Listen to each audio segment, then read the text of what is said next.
ভাৰতীয় জনতা পাৰ্টিয়ে আশা কৰা মতে ইয়াৰ মিত্ৰগোষ্ঠীৰ সৈতে নিৰংকুশ সংখ্যাগৰিষ্ঠতাৰ ফালে আগবাঢ়িছে। মই আজিৰ এই পবিত্ৰ আৰু মংগলময় ক্ষণত অসমবাসী ৰাইজৰ ওচৰত মূৰ দুৱাইছোঁ আৰু আমি পুনৰ এবাৰ অসমবাসী ৰাইজক প্ৰতিশ্ৰুতি দিছোঁ যে নিৰ্বাচনৰ সময়ত আমি যি প্ৰতিশ্ৰুতি ৰাইজৰ আগত দাঙি ধৰিছিলোঁ তাক চৰকাৰখন শাসনলৈ অহাৰ লগে লগে এই প্ৰতিশ্ৰুতিবোৰ আখৰে আখৰে পালন কৰাৰ দিশত আমি আগবাঢ়িম। প্ৰধানমন্ত্ৰী নৰেন্দ্ৰ মোদী ডাঙৰীয়াই 2014 চনৰ পৰা উত্তৰ পূবক ভাৰতৰ মানচিত্ৰলৈ লৈ অহাৰ যি প্ৰচেষ্টা চলাই আহিছে, উত্তৰ পূবক ভাৰতৰ বিকাশৰ এক নতুন ইঞ্জিন ৰূপে গঢ়ি তোলাৰ যি প্ৰচেষ্টা চলাই আহিছিলে, আজিৰ এই যি আমি ফলাফল পাইছোঁ সেই ফলাফলে এই প্ৰচেষ্টাক আৰু বহুদূৰ আগুৱাই লৈ যাব। মই আজিৰ এই মুহূৰ্তত ভাৰতীয় জনতা পাৰ্টি আৰু অসমৰ ৰাইজৰ হৈ প্ৰধানমন্ত্ৰী নৰেন্দ্ৰ মোদী, ৰাষ্ট্ৰীয় সভাপতি ভাৰতীয় জনতা পাৰ্টিৰ JP নাড্ডা আৰু গৃহমন্ত্ৰী অমিত শ্বাহ ডাঙৰীয়াক ধন্যবাদ আৰু কৃতজ্ঞতা জনাইছোঁ।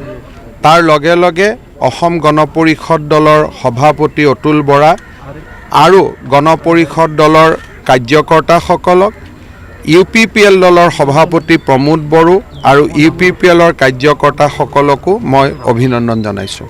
মহাজোঁটৰ পৰাজয়টো কি বুলি ভাবে আপুনি? কোভিডৰ পৰিৱেশত বহুত বেছি ৰাজনৈতিক বিশ্লেষণৰ ফালে মই যাব খোজা নাই, কিন্তু আজিৰ এই মতদান আমাৰ সভ্যতা আৰু সংস্কৃতিক ৰক্ষা কৰাৰ অৰ্থে অসমৰ জনসাধাৰণে দিয়া এক স্পষ্ট মতদান বুলি আমি অভিহিত কৰিম। তাৰ লগে লগে যি বিকাশৰ মহাযজ্ঞ চলিছে প্ৰধানমন্ত্ৰী মোদী ডাঙৰীয়াৰ নেতৃত্বত, সেই বিকাশৰ মহাযজ্ঞক আগুৱাই লৈ যোৱাৰ বাবে অসমৰ ৰাইজৰ এই মতদানক আমি এক প্ৰকাৰে অসমৰ ৰাইজৰ সমৰ্থন, অসমৰ ৰাইজৰ আশীৰ্বাদ বুলি গণ্য কৰিম। 1 লাখৰ ব্যৱধানত আপুনি মাৰ্জিনত জয়ী হৈছে, কি ক'ব সমষ্টিৰ ৰাইজ? প্ৰথম কথা যে মোৰ সমষ্টিত মোৰ যিসকল, মই এতিয়া প্ৰমাণ পত্ৰ ল'ব গৈ আছোঁ, যিসকলে কাউণ্টিঙত আছিলে তেওঁলোকে মোক কৈছে যে মই 1,30,000 ওচৰৰ ভোট পাইছোঁ আৰু কংগ্ৰেছ দলৰ নিকটতম প্ৰতিদ্বন্দ্বীগৰাকীয়ে 28,000 ভোট পাইছে। এক প্ৰকাৰ ক'ব গ'লে প্ৰায় 85% অধিক ভোট জালুকবাৰী সমষ্টিৰ ৰাইজে এইবাৰ মোক দিছে। তাৰ আগতেও প্ৰত্যেকবাৰেই ভাল ভোটত জিকায়, কিন্তু জালুকবাৰীৰ এটা নিয়ম আছে যে প্ৰত্যেকবাৰে তাৰ আগৰ বাৰতকৈ বেছি ভোটত জিকায়। যোৱাবাৰ মই 85-86,000 ভোটত জিকিছিলোঁ। আজি জালুকবাৰীৰ ৰাইজে তাতকৈ আৰু বেছি ভোটত মোক জিকুৱাইছে। মই তেওঁলোকৰ প্ৰতি মোৰ কৃতজ্ঞতা জনাইছোঁ, ৰাইজৰ প্ৰতি মোৰ অন্তৰ ভৰা কৃতজ্ঞতা জ্ঞাপন কৰিছোঁ। অখিল গগৈ ডাঙৰীয়া বিজয়ী হৈছে। মই ভাবোঁ যে এক প্ৰকাৰ ছাত্ৰ ৰাজনীতি বা সংগ্ৰামী ৰাজনীতিৰ পৰা তেওঁ গণতন্ত্ৰৰ যি ৰাজনীতি, সংসদীয় ৰাজনীতিত ভৰি দিব।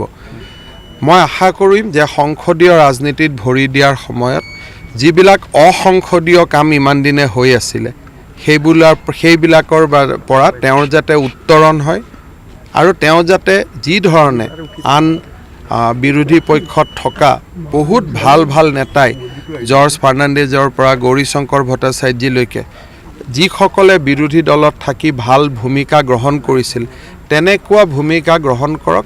আমি যাতে অসমৰ বুকুত টায়াৰ জ্বলোৱা, ৰাস্তা জ্বলোৱা এই ধৰণৰ কথা যাতে আমি দেখা নাপাওঁ, অসমত যাতে বিকাশৰ কৰ্মযোগ্য হয়। কা আন্দোলনৰ নামত ছাৰ লুৰিণজ্যোতি গগৈ দুটাকৈ সমষ্টিত এটা পৰাজয় বৰণ কৰিছে, যথেষ্ট প্ৰত্যাহ্বান বুলি কোৱা হৈছিল। মই ভাবোঁ যে লুৰিণজ্যোতি গগৈৰ ভৱিষ্যত আছে। এটা দলক 2-3 মাহতে নেতৃত্ব দি জিকা ইমান সহজ নহয়। মই ভাবোঁ যে পৰাজয়ৰ পিছতো তেওঁ নিশ্চয় ৰাজনীতিত থাকিব, অসমৰ ৰাইজক সেৱা আগবঢ়াব। বিজেপিত যদি আহিম বুলি কয় আপুনি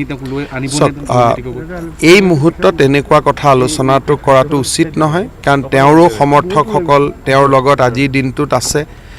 তেওঁ আজিয়ে বিজেপিত আহিব, মই মাতি আনিম, এই ধৰণৰ কথা বতৰাই তেওঁক ভোট দিয়া মানুহখিনিয়ে দুখ পাব। গতিকে আজিৰ এই পৰিৱেশত মই ভাবোঁ যে তেনেকুৱা কথা পতা উচিত নহয় আৰু আমি তেনেকুৱা কথা বতৰাৰ পৰা দূৰত থকাটোৱে ভাল। চাওক, BPF দলৰ 3গৰাকী মন্ত্ৰীৰে পৰাজিত হৈছে আৰু মই ভাবোঁ যে যি মুহূৰ্ততে কংগ্ৰেছ দলৰ লগত তেওঁলোকে মহাজোঁটত অংশগ্ৰহণ কৰিছিল, 3গৰাকী মন্ত্ৰীয়ে মন্ত্ৰী পদৰ পৰা ইস্তফা দিব লাগিছিল, পদত্যাগ কৰিব লাগিছিল। গণতন্ত্ৰৰ মূল্যবোধসমূহক মানি চলা আমাৰ সকলোৰে দায়িত্ব। মন্ত্ৰী হৈ থাকি আন এজন সতীৰ্থ মন্ত্ৰীৰ বিৰুদ্ধে নিৰ্বাচন খেলা বা বিধায়কৰ বিৰুদ্ধে নিৰ্বাচন খেলা বা কোকৰাঝাৰত আমি প্ৰধানমন্ত্ৰীক লৈ যোৱা এজন মন্ত্ৰীৰ বিৰুদ্ধে নিৰ্বাচনী প্ৰচাৰ অভিযান চলোৱা, মই ভাবোঁ যে এইবাৰৰ ইলেকশ্যনত যিখিনি মানদণ্ড ক'ৰবাত নহয় ক'ৰবাত এই মানদণ্ড 3জন মন্ত্ৰীয়ে ৰাখিব পৰা নাছিল আৰু ৰাইজে তাৰ উত্তৰ দিছে। মই ভাবোঁ যে অনাগত দিনত তেখেতসকলেও এটা গঠনমূলক ভূমিকা পালন কৰিব। স্যাৰ, মহাজোঁটে ইমান আসন পোৱাৰ প্লাছ পইণ্ট কি বুলি ভাবে? স্যাৰ, এইটো এটা আমাৰ যদি ছিটবিলাক চাই, ভোটবিলাক চাই, তেতিয়াহ'লে ই আকৌ এবাৰ প্ৰমাণ কৰে যে যি মই বাৰে বাৰে কৈ আছোঁ যে সভ্যতা সংস্কৃতিৰ যুঁজ, সেইখন যে সঁচা যুঁজ মানুহে অনুভৱ কৰিব। কোনোবা পলিং বুথত 100টা ভোটৰ বিজেপি দলে 2টা ভোটো পোৱা নাই। তাত ৰাস্তাও হৈছে, তাত অৰুণোদয়ো হৈছে, সকলো হৈছে, তাৰপিছত 2টা ভোটো আমি পোৱা নাই। তাৰমানে আমি নিজকে ভাবোঁ যে আমি ধৰ্মনিৰপেক্ষ, আজান ফকীৰ মহাপুৰুষ শ্ৰীমন্ত শংকৰদেৱ, কিন্তু অসমত বহুত মানুহ আছে যোনে এতিয়াও সেই ধৰণৰ দৃষ্টিভংগী ল'ব পৰা নাই। অনাগত দিনত মই ভাবোঁ নিশ্চয় পৰিৱেশৰ পৰিৱৰ্তন হ'ব। এনেকুৱা হ'ব নালাগে যে ইয়াত ডেভেলপমেণ্ট কৰিলেও মানুহে ভোট নাপায়, কোনোবা এটা জাতিৰ হ'ব লাগিব তেতিয়াহে ভোট পাব। তেনেকুৱা পৰিৱেশ গণতন্ত্ৰত সলনি হ'ব লাগে। পলিটিক্স অফ ডেভেলপমেণ্ট, বিকাশৰ ৰাজনীতি হ'ব লাগে, কাম কৰা মানুহে ভোট পাব লাগে। স্যাৰ, শেষৰটো প্ৰশ্ন স্যাৰ, আপুনি ভবাৰ দৰে স্যাৰ হৈছেনে সমগ্ৰ নিৰ্বাচন প্ৰক্ৰিয়া? চাওক, মোৰ ধাৰণা আছিল যে 75ৰ পৰা 80, কালিও মই এটা টিভিত মোৰ কৈছিলোঁ, কিন্তু বিশেষকৈ এইবাৰ ক'ভিডৰ লগত থকাৰ কাৰণে ছিট মই বহুত বেছি হিচাপ কৰি থকাও নাছিলোঁ। সেইকাৰণে মোৰ এটা ধাৰণা আছিল যে যিহেতু পলাৰাইজেশ্যন হৈ আছে ভিতৰে আৰু তাক আমি কেম্পেইনৰ সময়ত অনুভৱ কৰিছিলোঁ, প্ৰথম অৱস্থাত মই 80ৰ ওচৰে পাজৰে পাম বুলি ভাবিছিলোঁ, যদি পিছত যোৱা কালি পৰহি মই চিন্তা কৰি দেখা পাইছিলোঁ যে আমাৰ ৰেঞ্জটো 75ৰ পৰা 80 হ'ব। হিন্দী মে বিবাদ মই ভাবোঁ যে দুবাৰ চৰকাৰ অহা এইটো এটা বহুত ডাঙৰ সফলতা। বিধায়কক মানুহে বেয়া পায়, এণ্টি ইনকামবেঞ্চি থাকে, বহুত কাম কোৱা মতে কৰিব পৰা নাযায়। দুবাৰ একাদিক্ৰমে চৰকাৰ অহাটো এটা যিকোনো ৰাজনৈতিক দলৰ কাৰণে এটা বহুত ডাঙৰ সফলতা। আমি অসমৰ ৰাইজৰ প্ৰতি কৃতজ্ঞতা জনাইছোঁ আৰু পুনৰবাৰ মই উল্লেখ কৰিছোঁ যে আমি যি ধৰণে আমাৰ নিৰ্বাচনী সভাসমূহত আমি প্ৰতিশ্ৰুতি দিছিলোঁ, আশাৰ কথা কৈছিলোঁ মানুহক, সেই আশাৰ ৰাজনীতি আৰু বিকাশৰ ৰাজনীতি আমি কৰি থাকিম, তাকে ৰাইজক আমি প্ৰতিশ্ৰুতি দিছোঁ।